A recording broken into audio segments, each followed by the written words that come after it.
एक गांव में कलुआ नाम का एक किसान रहता था। कलुआ बहुत ही लालची किसान था। खेती करके जितना भी अनाज वो अपने खेत पर उगाता था, उन्हें बहुत महंगे दामों पर बेचा करता था।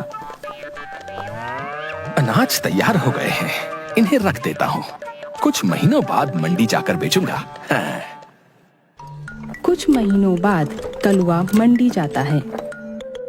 ग्राहक उसके पास अनाज की बोरियां खरीदने आने लगते हैं। जो दाम मैंने कह दिया उससे 1 रुपए कम नहीं करूंगा।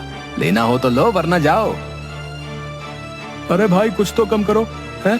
इतने पैसे तो पूरे बाजार में कोई नहीं लेता है भाई। हाँ तो जाओ, किसी और से ले लो। हैं? मैं तो इतने ही दाम पर बेचूंगा। तुम्हें पता है इस वक्त बाजार में ये अनाज किसी के पास नहीं, इसीलिए मनमाने दाम लगा रहे हो। वो सब मैं नहीं जानता। मैं जितना दाम बता रहा हूँ उसमें लेना हो तो लो, वरना जाओ। हाँ। बाजार में किसी और के पास अनाज न होने की वजह से सभी ग्राहक कलुआ को मुंह मांगी कीमत देकर अनाज खरीद रहे थे। शाम के वक्त कलुआ घर आता है। हे भगवान, आज बहुत थक गया। ग्राहक से बहस करके तो दिमाग ही खराब हो जाता है। तभी अंदर से कलुआ की पत्नी चंपा आती है। आ गए जी, लोगों को चूना लगाकर। हाँ चंपा, आज तो खूब कमाई हुई है। क्यों जी? आप जानबूझकर अनाज छुपाकर रखते हो, जब बाजार में वो अनाज खत्म हो जाता है तब लेकर जाते हो, है ना? और महंगे दामों पर बेचते हो। क्या आपको जरा भी बुरा नहीं लगता? अरे चंपा, इसमें बुरा क्या लगना है? इसमें ही तो मजा है। जितना दाम बोलो, ग्राहक उतना देने के लिए तैयार रहता है। सच में ऐसी कमाई से तो मैं बहुत खुश हूँ। नहीं जी, ये सही नहीं है। आपको ऐसा नहीं करना चाहिए। ईमानदारी से पैसे कमाइए और सही दाम पर अनाज बेचिए। सोचिए, आपको देखकर हमारे बच्चे क्या सीखेंगे? अरे तुम चुप करो। हैं? दिन भर अनाज बेचकर थक गया हूँ, हैं? और तुम अब मुझे ज्ञान दे रही हो। जाओ यहाँ से और मेरे लिए कुछ खाने को लेकर आओ। हाँ हाँ ठीक है, मैं जा रही हूँ, मगर मैं तो यही कहूँगी, ऐसे लोगों को ठगना बंद कीजिए। चंपा अंदर चली जाती है।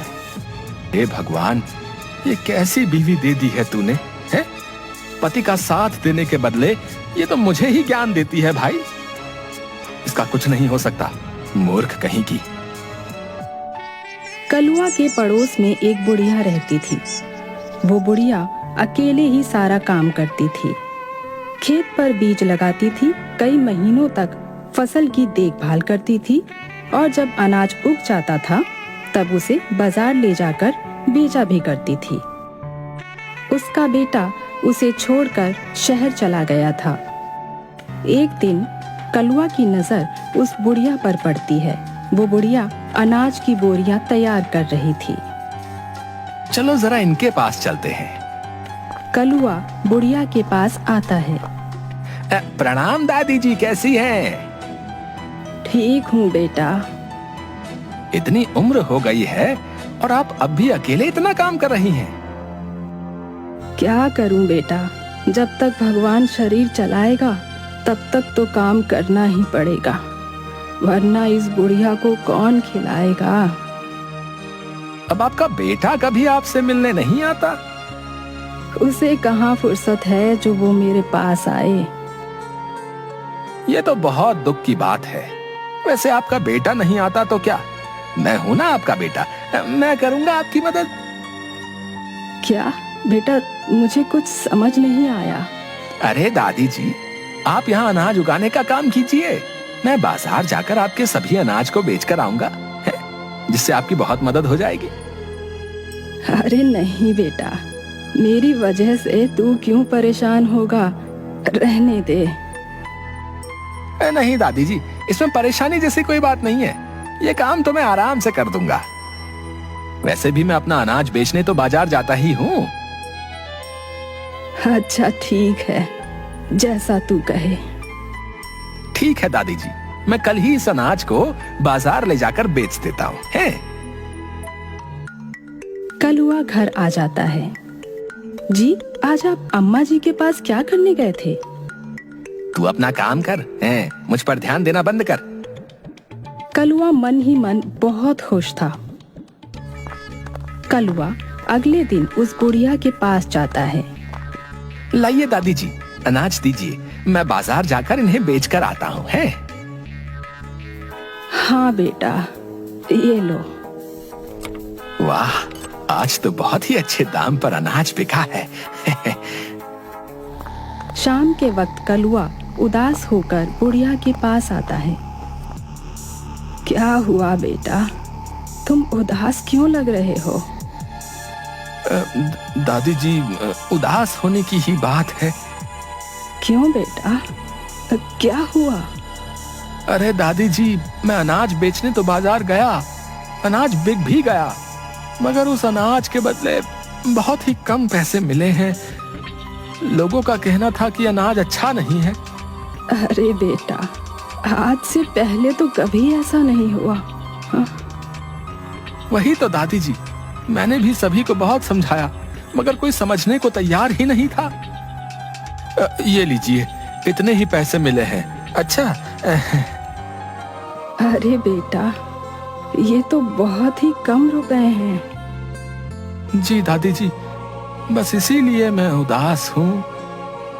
नहीं बेटा, इसमें तुम क्यों उदास हो रहे हो? कोई बात नहीं, तुमने तो अपनी ओर से मेहनत की है। अच्छा ठीक है, अब मैं जाता हूँ। है? अरे अरे नहीं बेटा, रुको, तुमने भी तो मेहनत की है। इन पैसों पर तुम्हारा भी अधिकार है। ये लो, इसमें से कुछ पैसे तुम भी रखो। अरे नहीं नहीं दादी जी, रहने दीजिए, रहने दीजिए। बेटा ले लो, इसमें तुम्हारी भी मेहनत है। कलुआ पैसे ले लेता है। कलुआ खुशी से घर आता है और सोचता है, वाह, आज तो मजा ही आ गया, महंगे दाम पर अनाज बेचकर। वो पैसे भी रख लिए, साथ ही साथ दादी ने अपनी ओर से भी पैसे दे दिए। भाई वाह वाह वाह वाह, क्या बात है कलवा तेरे, क्या बात है। अब हर रोज कलुआ यही करने लगता है और उस बुढ़िया को धोखा देकर बहुत पैसे कमाने लगता है। वो बुढ़िया कलुआ की चाल नहीं समझ रही थी। कलुआ को अच्छा समझकर वो उस पर भरोसा कर रही थी। उसी बाजार में चंदू नाम का एक किसान भी अपने अनाज बेचने आया करता था। वो हर रोज कलुआ को अनाज बेचते देखता था। आजकल तो ये बहुत बोरियां बेचने लगा है, इतना अनाज तो इसके खेत पर उगता भी नहीं। तुम्हें पता नहीं क्या, ये अपने पड़ोस वाली दादी जी के अनाज को भी बेचता है भाई। अच्छा, ऐसी बात है। चंदू बहुत अच्छा और ईमानदार इंसान था। वो सोचता है, ये कलवा तो एक नंबर का दुष्ट इंसान है। जरूर ये दादी जी को कम पैसे देता होगा और खुद ज्यादा पैसे रखता होगा। आज ही जाकर उनसे बात करता हूँ। चंदू उस बुढ़िया के पास आता है। प्रणाम दादी जी, सुना है आजकल कलवा आपके अनाज को बाजार ले जाकर बेचता है। हाँ बेटा, वो तो बहुत अच्छा है, मेरी मदद कर देता है। फिर तो आपकी अच्छी कमाई हो रही होगी। नहीं बेटा, दरअसल वो कहता है अनाज के दाम ज्यादा नहीं मिल रहे हैं, इसलिए बहुत कम ही रुपए मिल रहे हैं। अरे नहीं दादी जी, वो तो हर रोज अनाज को बहुत ही महंगे दामों पर बेचता है। अरे बेटा, ऐसा नहीं हो सकता। हाँ दादी जी, सच में, मैं भी बाजार में रहता हूँ और देखता हूँ वो अनाज बहुत ही महंगे दामों पर बेचता है। जब कलुआ शाम के वक्त बुढ़िया को पैसे देने आता है, तब बुढ़िया उससे कहती है, बेटा, आज अनाज से कितनी कमाई हुई? अरे दादी जी, आज भी वही हाल रहा, बहुत कम पैसे मिले हैं, बहुत कम। चंदू आया था, वो कह रहा था तुम बहुत महंगे दाम पर अनाज बेचते हो और मुझे कम बताते हो। क्या ये सच है? ये सुनकर कलुआ घबरा जाता है। अरे नहीं नहीं दादी जी, ये झूठ है। अगर ये झूठ है फिर तुम इतना घबरा क्यों रहे हो बेटा? मुझे तुमसे ये उम्मीद नहीं थी। मैंने तुम्हें अपना बेटा समझकर ये काम तुम्हें दिया था और तुमने मुझसे ही धोखा किया, वो भी इन चंद पैसों के लिए। देखना, एक दिन आएगा जब तुम्हारे पास लाखों करोड़ों रुपए होंगे, मगर वो रुपए तुम्हारे किसी काम नहीं आएंगे। अब चले जाओ यहाँ से। इस चंदू के बच्चे को तो मैं छोड़ूंगा नहीं। हाँ, मेरा अच्छा खासा काम बिगाड़ दिया। मैं कितने आराम से पैसे कमा रहा था। वो बुढ़िया वापस से खुद ही बाजार जाकर अनाज बेचने लगती है। कुछ साल बीत जाते हैं। कलुआ इसी तरह सबको ठग कर खूब कमाई करता था और तभी अचानक एक दिन वो बीमार पड़ जाता है।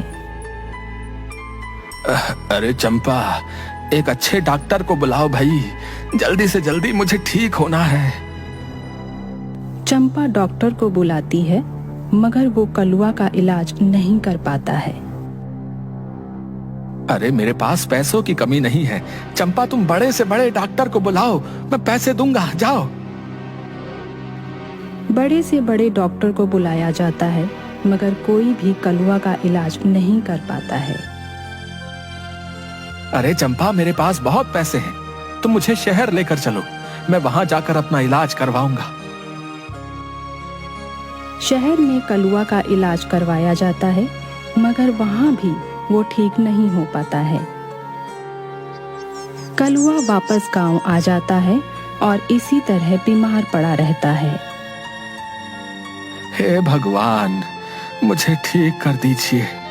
मेरे पास इतने पैसे हैं, मगर एक भी डॉक्टर मेरा इलाज नहीं कर पा रहा है। हे भगवान, कोई रास्ता दिखाएं। कई महीनों तक कलुआ बीमार पड़ा रहता है। वो अंदर से बिल्कुल टूट गया था। तभी कलुआ को दादी जी की बात याद आती है। दादी जी ने कहा था कि एक दिन आएगा जब मेरे पैसे भी काम नहीं आएंगे, और वो दिन आ गया। शायद मैंने सभी के साथ बहुत बुरा किया है, उसी की सजा भगवान मुझे दे रहा है। हे भगवान, मुझे माफ कर दो। मैं समझ गया, मैं गलत था।